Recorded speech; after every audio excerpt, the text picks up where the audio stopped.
Hi everyone, my name is Deanna and welcome to my channel about stories that happen in life. Sit back, pour yourself a hot drink. I think this is going to be very interesting. Well, before we start, subscribe to the channel so you don't miss a lot of new and useful videos. Marina looked longingly in the mirror. Divorce and collapsed family happiness crushed the woman. Chronic fatigue was killing her. She didn't look after herself and didn't clean the apartment. Excess pounds inexorably arrived. For months, Marina had been eating her grief, and now she thought about the cake that was in the refrigerator. No, not today. I'll drink coffee without sugar. I'll leave the house light, decided the woman. Marina put on a soiled robe and went to put the kettle on. The apartment was a mess. The kitchen was not tidy. The dishes were not washed. It's time to take up the mind. You cannot put a cross on his life. You need to gather the will in a fist, she persuaded herself. Marina was an exemplary teacher, her business style and clothes put as an example to young teachers. And now, I have to change the whole closet. Her mouth was dry. Marina felt that she was developing diabetes. It is necessary to go to the doctors. No, she'll find her purpose in life and start over. Today, she would have to work hard. She could lose the extra calories. She would stop wrecking her health. The doorbell rang, and then there was a polite knock. "Who's brought this morning?" surprised Marina, opening the door. The woman was speechless. On the threshold stood Taya, snake separator, a young, well-groomed secretary. How Marina hated her gorgeous wavy hair, beautiful eyes, and slender figure. The women looked at each other in silence. Marina remembered where she was going today, but for some reason was not surprised to see Taya. Let her in, she will see the whole mess. The hostess was confused, and in the rooms and the kitchen is a mess, will triumph, and I am against her background Kvashnia. Marina met Dennis at a party when she was studying at the pedagogical university.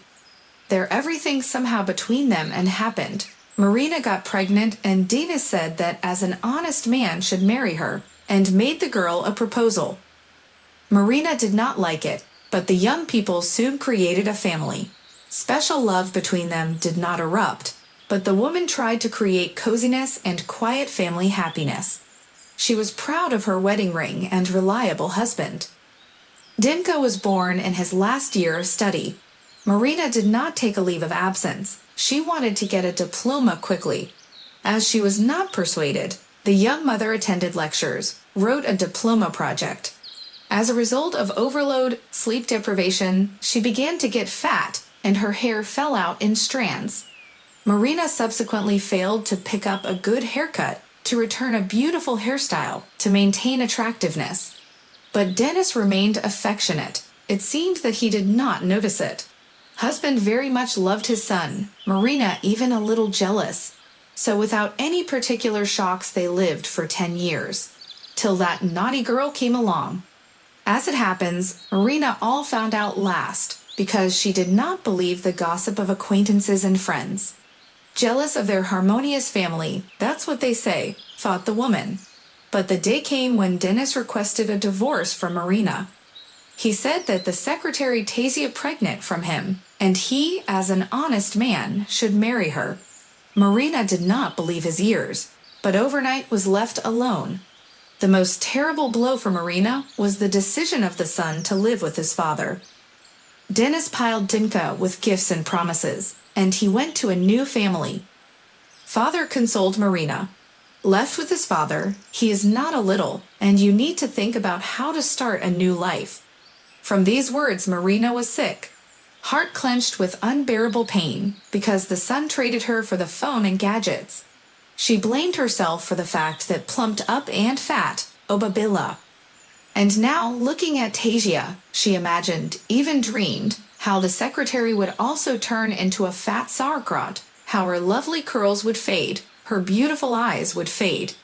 Then Dennis would replace her with a more attractive and younger person.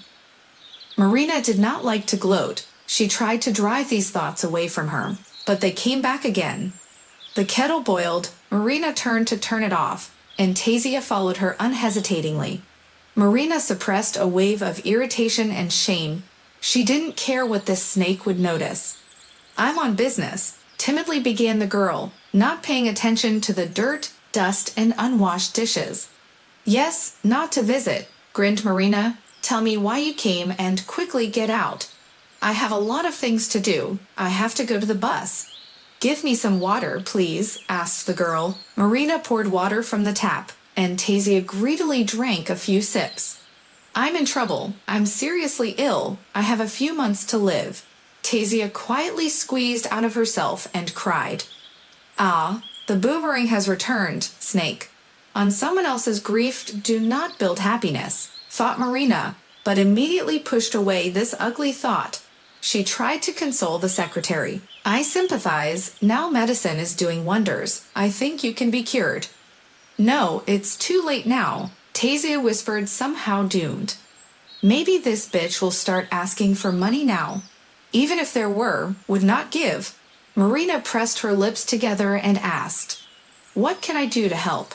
And then Tasia burst into tears. She covered her face with her hands. Through the crying, a scream burst out. "He's leaving me. Dennis has found someone else. He's leaving me and taking Maxinka, and he's giving Dima back to you." Marina was stunned by such news. Did her thought forms become reality? Why doesn't that surprise me? And what did you want?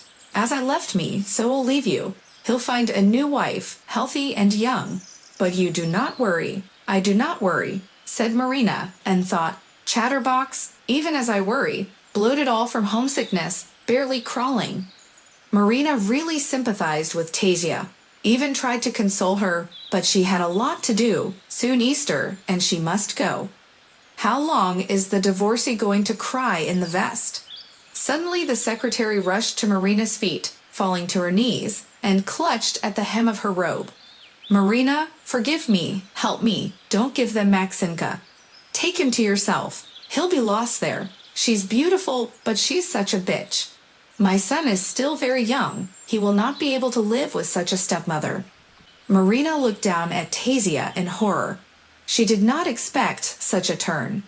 "But who will give me a child? I am a stranger to him," she replied in amazement. "They will give it to you. I know, I'll arrange everything. Just agree, give me a promise that you will not abandon him. Promise me that you won't leave Maxinka." Marina was surprised to hear her words. "Well, all right, calm down. I promise I'll take the boy." In my head flashed, when did I have time to make this decision? This is a real delusion, delusion, delusion. The woman woke up in a cold sweat, muttering, "Delusional, delusional, delusional, you dream such a thing. Long such a nightmare will not forget." Marina came to himself, threw on a robe, and went to put the kettle on. The dream seemed to repeat itself, filling her heart with anxiety. The woman quickly gathered herself, decided to arrange a day of unloading, at the same time and sugar will be lowered. Marina went to the bus stop. There were a lot of people, and she decided to take a cab. Marina wiped the granite slabs and quickly cleaned up the graves. She gazed at her son's picture. If Divka hadn't gone to the safari park with them, he would be with her now. Dennis went there with his new family and took Dinka. On the way, a drunken daredevil crashed into their car. Only Maxinka had survived. Marina closed her eyes. She felt the breath of spring. The first green leaves were blossoming. If only everything could go back. She didn't want to remember the betrayal, what it had led to. But the names of Dennis, Tasia, and Dimka were carved on the black granite. She had to return to reality. "Forgive me," Marina whispered and went home. She made a decision and found the purpose of life. The woman will fulfill the promise she made to Tasia in her dream. Tomorrow Marina will start collecting documents for Maxinka's adoption.